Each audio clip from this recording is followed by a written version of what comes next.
Hi, I'm Lee from thegamejar.com and this is our video review for SSX.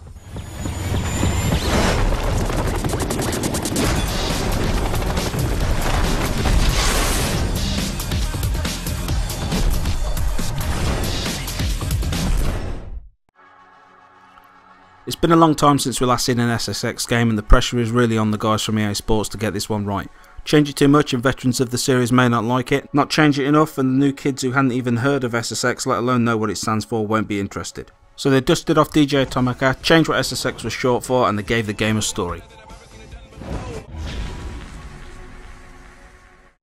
Yeah, I know, a story, gives me a sad face too. DJ Atomica brings us up to speed and we'll learn that SSX now stands for Snow, Surf and Motocross. We'll brush past the abbreviation change though as DJ Atomica introduces us to our ragtag underdog team of heroes from the three disciplines who now make up Team SSX. Alright, see you at the bottom!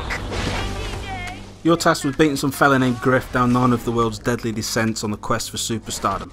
As you progress you'll unlock new boards, gear, races and mountain ranges for use in World Tour mode and Explore modes.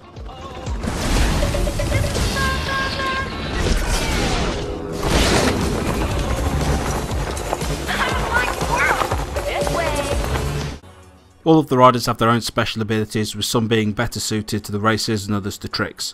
Pair that up with their own unique items such as Lisa's wingsuit for the big gaps, Moby's heat suit for the cold shadows of Antarctica or Mac's head torch for the caverns of Africa, and you'll realise that the game is stacked with customizability.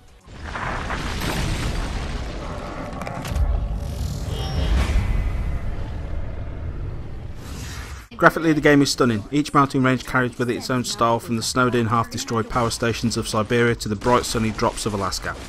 The ice looks like solid 100-year-old glacial chunks and the snow twinkles in the light as you speed your way over it, carving a line in the surface and kicking up a powder in your wake. The sense of speed at times is just the right side of eye-watering, with the characters brilliantly animated despite the ridiculously insane moves that they pull off, and even though in my head I know most of the things they do are impossible, it rarely feels cartoony or unbelievable.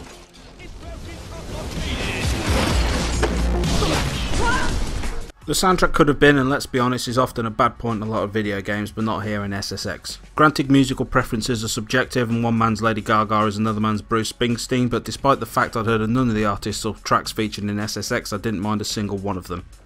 If you're not keen on them though, it's not a problem, and the game features a custom playlist option tucked away in the settings menu. Nothing new, right? Loads of games have that. Well, not like this, they don't. SSX will treat your selected playlist with exactly the same effects it does its own soundtrack. Grab some massive air and the sound will empty out and quieten. Hit tricky mode and it'll even start remixing your own playlist.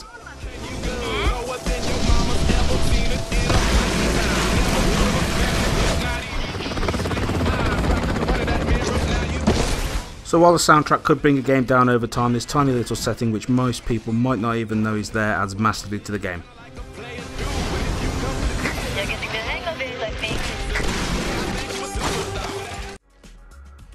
SSX rather bravely doesn't feature a traditional competitive multiplayer. By this I'm talking a bunch of mates, party chat, lobby, event list and race. Instead SSX opts for a more passive competitive approach, with all of the game's online features being handled by RiderNet. RiderNet tracks pretty much everything you do in the game, your fastest time, your highest trick scores, the lot.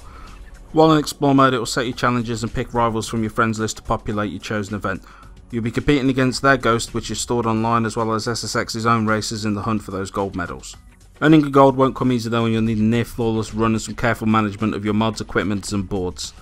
World Events mode is where you compete against the world in various challenges for massive pots of credits. The events vary and feature all of SSX's disciplines, with the fastest times and highest scores being awarded the bigger shares of the pot.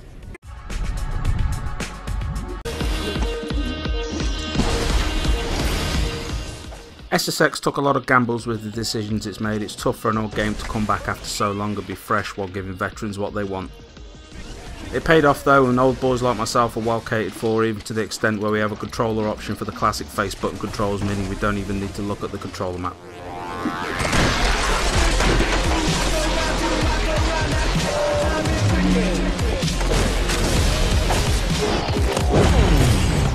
The new age of riders who may be more accustomed to a control scheme using the thumbsticks like we've seen in the EA Skate series can also just pick up the pad and get on with it.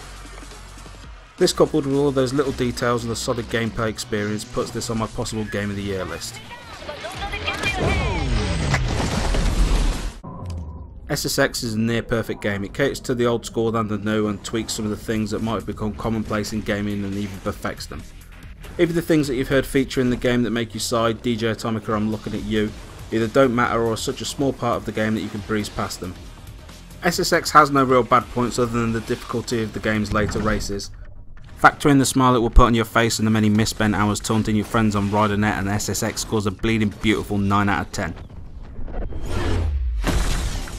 I've been Lee from the Game Jar. Thanks for coming.